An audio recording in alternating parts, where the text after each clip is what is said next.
Si Irma Novitasari ay ipinanganak noong 2000 sa bandong Indonesia. Sa isang pamilya na may 5 miyembro, siya ang bunsong anak. Noong bata pa siya, naghiwalay ang kanyang mga magulang at sa huli ay sumama si Irma sa kanyang ina. Nahiwalay sa kanyang 2 nakatatandang kapatid na nagpaiwan sa kanilang ama. Matapos makasama ang kanyang ina ng ilang panahon, nagpasya ang kanyang ina na magtrabaho sa Saudi Arabia bilang isang dayuhang manggagawa. Bilang resulta, ipinadala si Irma upang manirahan kasama ang kanyang tiyuhin sa Sukarami Village, Pachet District, Bandung Regency. Sa kanyang tagal doon, si Irma ay inalagaan ng kanyang tiyahin at tiyuhin ng buong pagmamahal. Itinuring pa nga siya ng mga ito bilang sarili nilang anak. Gayunpaman, sa edad na 12 anyos, bumalik si Irma upang manirahan kasama ang kanyang ama at 2 kapatid sa Cimahi, kung saan siya pa rin ang pinakamamahal bilang bunsong anak at lalo siyang naging malapit sa kanyang nakatatandang kapatid na babae. Ngunit hindi nagtagal, kinailangan ni Irma na malayo sa kanyang kapatid nang magpakasalito at lumipat sa Saudi Arabia kasama ang kanyang napangasawa. Nang nasa hustong gulang na si Irma, nag-asawa siya at nagkaroon ng anak mula sa kasal na ito. Sa kasamaang palad, hindi nagtagal ang kanilang pagsasama at naghiwalay sila ng kanyang asawa. Bumalik si Irma at tumira kasama ang kanyang ama at kapatid. Noong panahon na yun, binalak ni Irma at ng kanyang asawa na magdiborsyo. Ngunit hindi na kumpleto ang opisyal na pagliliti sa diborsyo sa korte. Gayunpaman, namumuhay sila ng magkahiwalay. Upang suportahan ang kanyang musmus na anak, nagsumikap si Irma bilang isang dangdut music singer. Sa panahong ito, nakilala at naging malapit ni Irma ang isang binatang nagngangalang Asip Saifuddin na nakatira kasama ang pamilya nito sa Siboreal Village, Pachet District, Bandung Regency. Nauwi sa romantikong relasyon sina Asip at Irma at nagsimulang mag-date. Sa yugtong ito, naging ideal man si Asip sa kanyang pagiging maasikaso at mapagmahal na mga kilos na pumupuno sa kawalan ng buhay ni Irma. Sa pakiramdam na ligtas at masaya, pumayag si Irma sa ideya ni Asip na mag-isama na sila noong 2023 at lumipat nga si Irma sa tahanan nito. Gayunpaman, nang nagsimula silang magsama, unti-unting lumitaw ang tunay na ugali ni Asip. Sa likod ng kanyang mapagmalasakit na kilos ay isang mainitin ang ulo at mapang-abusong lalaki. Sa tuwing may mga sigalot ay hindi nag-aatubili si Asip na gumamit ng dahas labang kay Irma na nagiging dahilan upang mabuhay si Irma sa patuloy na takot. Maraming beses na kinailangan ni Irma na tumakas papunta sa bahay ng kanyang ama sa Cimahi upang maiwasan ang pambubugbog ng kanyang kinakasama. Ngunit laging alam ni Asip kung paano lambingin si Irma at bumalik sa kanya sa pamamagitan ng matatamis na paghingi ng tawad at pangakong magbabago. At si Irma na umaasa ng isang maligayang pagsasama ay lumalambot sa mga pangakong ito at bumabalik upang manirahan kasama si Asip sa kabila ng kanyang patuloy na takot. Noong August 2023, nabuntis si Irma sa kanilang unang anak ni Asip. Hindi niya sinabi sa kanyang pamilya ang tungkol sa kanyang pagdadalang tao. Tanging sa kanyang malalapit na kaibigan niya lang sinabi. Noong panahon na yon, ilang beses na silang naghiwalay ni Asip, ngunit laging nagkakasundo. At ang pamilya ni Irma ay hindi na sinuportahan ang pagpapatuloy ng relasyon nila ni Asip, lalo na ang tumira pa siya sa bahay nito dahil alam naman nila kung paano tratuhin ni Asip si Irma. Pero dahil patuloy na naniniwala at naaawa si Irma kay Asip, hindi na masyadong naipilit ng kanyang pamilya ang issue. Makalipas ang ilang buwan, partikular noong December 2023, nagkaroon muli ng matinding pagtatalo sina Irma at Asip. Dahil may natanggap umano si Asip na impormasyon na nakikipag-close si Irma sa ibang lalaki. Hindi alintana kung ang impormasyong ito ay totoo o mali. Nagalit na lang siya ng basta at inakusahan si Irma ng pagtataksil. Si Irma na pagod at takot ay muling naglayas. Ngunit sa pagkakataong ito, sa bahay ng isang malapit na kaibigan sa Pangandaran siya pumunta. Sa kanyang pagtakas, nakipag-chat din si Irma sa kanyang kapatid sa Saudi Arabia. Pero sinabi niya rito na nasa bahay siya ng isang kaibigan sa pangandaran para sa kaarawan nito. Sinabi rin ni Irma sa kanyang kapatid na plano niyang pumunta sa Kalimantan kung saan mayroon din silang pamilya at mga kamag-anak. Gusto niyang mag-relax doon dahil sa sobrang stress sa kakaisip sa mga problema nila ni Asip. Samantala si Asip, nang malamang si Irma ay hindi pala tumuloy sa bahay ng kanyang pamilya gaya ng dati, kundi sa bahay ng isang kaibigan, lalo siyang naniwala na tumakas si Irma dahil sa ibang lalaki, kahit na wala naman talagang katotohanan na nakipaglapit siya sa sinumang lalaki. Ngunit habang naglalagablab ang apoy ng paninipugho, sobrang nanggagalaiti sa galit si Asip, hanggang sa puntong balak na niyang tapusin si Irma. Napakaseryoso ng intensyon na ito na nagsimula siyang maghanap ng mga kaibigan upang tumulong sa kanyang iligpit ang kinakasama. Noong una, nilapitan ni Asip ang isang kaibigan na hindi isinapubliko ang pangalan na kilala rin ni Irma. Niyaya ni Asip ang kaibigang ito na tumulong sa pagtapos kay Irma. Nang marinig ito, nabigla ang nasabing kaibigan sa seryosong paanyaya. At dahil maganda ang relasyon ng kaibigang ito kay Irma, agad itong tumanggi. Nang tanggihan, hindi pa rin tumigil si Asip. Pagkos ay nagpatuloy siya sa paghahanap ng iba pang kaibigan na maaaring tumulong. Samantala, mabilis namang kumilos ang kaibigang tumanggi kay Asip na nauunawaan ng sitwasyon, lalo na tumakas si Irma sa bahay ni Asip. Agad siyang nakipag-ugnayan kay Irma sa pamamagitan ng WhatsApp gamit ang isang hindi kilalang cellphone number. Nagpadala ng seryosong babala na kung hilingin ni Asip sa kanya na umuwi na siya, wag itong pumayag dahil balak siyang tapusin ni Asip. Nang matanggap ang hindi inaasahang mensaheng ito, kinain ng matinding takot si Irma. Gayunpaman, hindi niya matukoy kung sino ang nagpadala ng babala dahil matalino silang gumamit ng hindi matrack na mobile number. Sa panahong ito, patuloy na naghahanap ng makakasama si Asip para sa kanyang maitim na plano. Pagsapit ng January 2024, sa wakas ay nagbunga ang kanyang mga pagsisikap nang ang tatlong magkakaibigan na sina Abdul, Usman at Angus ay sumang-ayon na makipagtulungan. Sa tulong nila, sinimulan ni Asip na masusing gumawa ng plano na iligpit si Irma sa kanyang sariling tahanan. Pagkatapos ay ililibing ang kanyang katawan sa sementeryo ng Nayon sa may hindi kalayuan. Upang maisakatuparan ng balak, ang matalinong humiram si Asip ng isang matalim na pangkatay na kutsilyo at 2 pala sa isang kapitbahay. Sa konteksto ng rural village kung saan ang pagpapahiram ng mga gamit ay isang pang-araw-araw na pangyayari at walang sinuman ang naghinala ng anuman nang ibigay nila kay Asip ang mga gamit na ito. Nang maihanda na ang lahat, tumawag si Asip at sinimulang suyuin si Irma na bumalik na sa kanyang bahay. Samantala si Irma na nakaramdam na ng matinding takot ay tumanggi sa gusto ni Asip, kaya't pinagbantaan siya nito na kung hindi siya babalik, tatapusin niya ang kaibigan nito. Ngunit hindi pa rin natinag si Irma sa kanyang pagbabanta. Gayunpaman sa likod nito talagang nag-aalala si Irma. Sa huli, buong tapang siyang nakipag-ugnayan sa kanyang kapatid na nasa Saudi Arabia sa pamamagitan ng WhatsApp upang humingi ng pera para makapunta na siya sa Kalimantan. Ayon sa kanyang plano, balak niyang pumunta doon dahil sa sobrang takot. Hiniling din ni Irma na ipadala ang kanyang 6 na taong gulang na anak na babae sa kanyang kapatid sa Chimali na agad namang sinunod ng kanyang kapatid sa Saudi.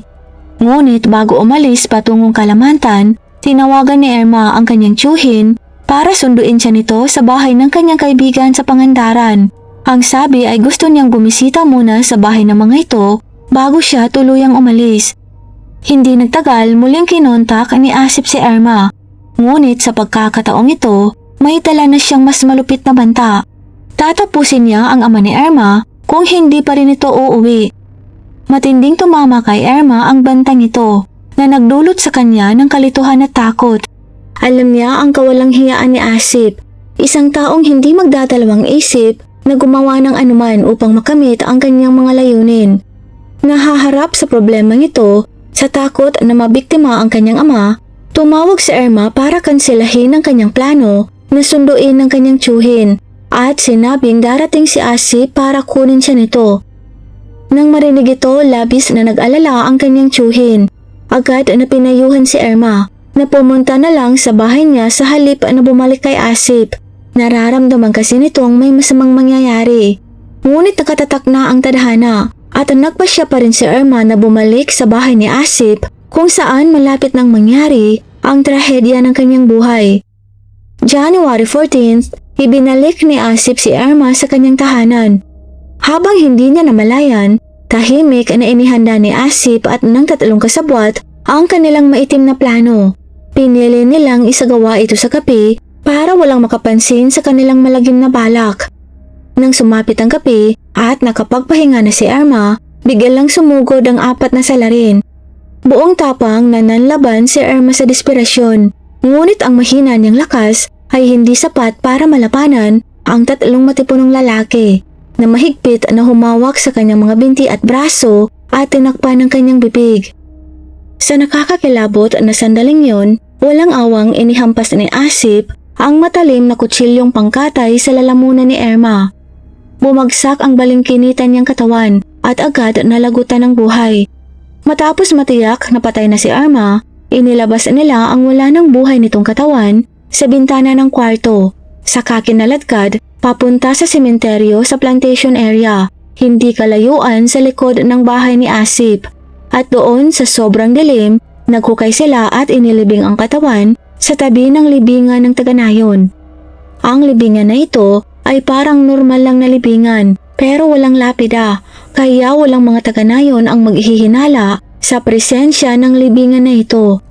Nang matapos ang lahat, hating gabi na at naghiwa-hiwalay sila at umuwi. Pagkalipas ng ilang araw, si Irma na regular na nakikipag-usap sa kanyang pamilya ay nagsimulang walang balita. Bukod dito, nag-aalala ang kanyang tiyuhin dahil alam nila nung huling beses ay bumalik si Irma sa bahay ni Asip. Kaya naman tinawagan ng kanyang tiyuhin si Asip para magtanong tungkol kay Irma.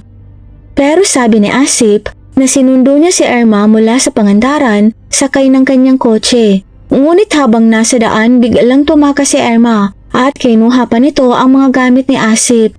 Kaya naman noong mga oras na yon, sinabi ni Asip na hindi niya alam kung saan nagpunta si Irma.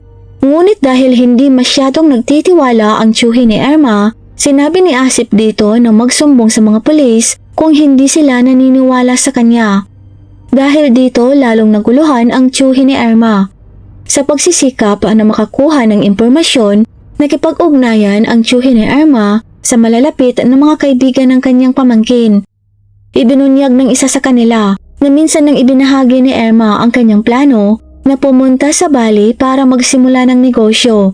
Lumikha ito ng kontradiksyon kasama ang impormasyon na mayroon ang kapatid ni Irma na ayon dito plano ni Irma na pumunta sa Kalamantan kung saan nakatira ang marami nilang mga kamag-anak.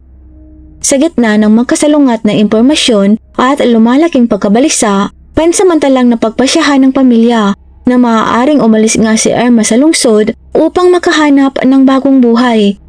Matyaga silang naghintay ng balita, umaasang makontak sila ni Irma, pero lumipas ang mga linggo hanggang naging buwan na wala pa ring balita. Hindi na rin active ang phone number ni Irma.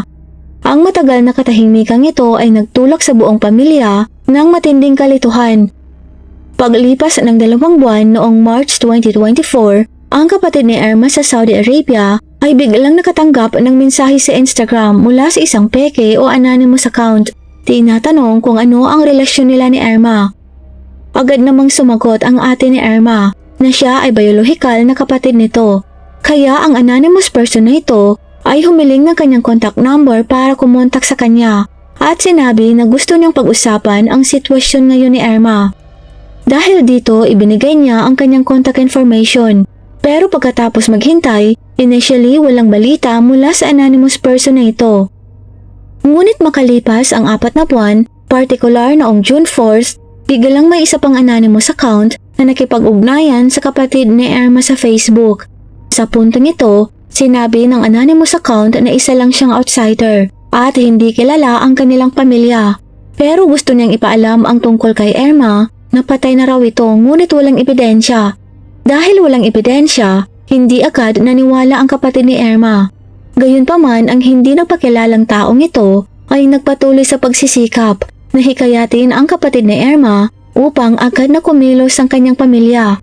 Sa isang kagyat na tono, ang taong ito ay nagpahayag ng mahalagang impormasyon. Ang huling kinakasama ni Irma na si Asip ang may kagagawan ng kasong ito. Nagulat sa hindi inaasahang impormasyon, agad na nagtanong ang kapatid ni Irma kung saan nito nakuha ang impormasyong yon at paano nito nasigurado kung sino ang may kagagawan. Noong una, dahan-dahang isiniwalat ng taong ito ang katotohanan. Isa sa mga kasabwat ay nahulog sa isang malalim na pakiramdam ng pagsisisi. Ang taong ito ay nagtapat sa mga kaibigan na siya ay nalinlang, na pinilit siyang lumahok sa pagtatago ng ebidensya ng pagtapos ng tao. Gayunpaman, ang pamilya ni Irma na hindi pa rin sigurado sa kung ano ang tunay na nangyari sa kanya ay hindi madaling tanggapin ang impormasyong ito. Naghihinala pa rin sila, nalilito, hindi nangangahas na maniwala sa anuman, lalo pat ang mayroon lang sila ay isang kwento mula sa isang hindi kilalang tao nang walang anumang tiyak na ebidensya. Noong July 28, 2024, isang kakaibang lalaki ang biglang lumitaw sa tahanan ng pamilya ni Irma. Inihayag lamang ng taong ito ang kanyang pangalan bilang Diti. Tumanggi na magbigay ng anumang karagdagang personal na impormasyon sa tanging dahilan na dahil gusto niyang ipaalam ang masakit na katotohanan tungkol sa nalaman niyang masakit na kapalaran ni Irma.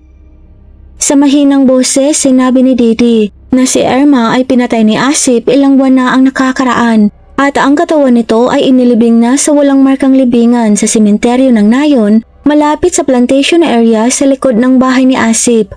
Ayon kay Diti, isinagawa ang pagtapos kay Irma kasama ang tatlong malalapit na kaibigan ni Asip. Ibinunyag din ni Diti na ang isa sa mga kasabwat ay nagsimulang mag-collapse dahil sa pagkakakonsensya, madalas na pinagmumultuhan ng kanyang malupit na kilos. Iyon ang dahilan kung bakit naisiwalat ang buong katotohanan at unti-unti kumalat sa lokal na komunidad. Maraming mga tao pagkatapos marinig ang kwento ang nakaramdam ng labis na awa sa pamilya ni Irma na naghintay araw-gabi umaasang makatanggap ng anumang balita sa kanilang anak. Dahil sa habag na ito, sinubukan nila ang lahat ng paraan upang makakuha ng impormasyon para sa pamilya ng biktima, pagtulong sa kanila na direktang makialam at harapin ang masakit na katotohanan ito. Ang pagtatapat na ito ay tuluyang bumasag sa pader ng hinala sa pamilya ni Irma. Agad silang nag-organisa ng emergency meeting para talakayin ang direksyon ng resolusyon. Matapos maabot ang isang agreement, hindi sila nagdalawang isip at agad na inireport ang kaso sa lokal na istasyon ng pulisya. Nang matanggap ang ulat, agad na nag-imbestiga ang mga otoridad at tumuloy sa bahay ni Asip, lamang upang matuklasan na ang subject ay nawala ng walang bakas, malinaw na tumakas. Sumunod ay itinoon ng pangkat ng investigasyon ang pagsusuri sa sementeryo na nasa hindi kalayuan sa likod ng bahay ni Asip, ang lugar na pinaniniwalaan na pinaglibingan kay Irma ayon sa sabi-sabi.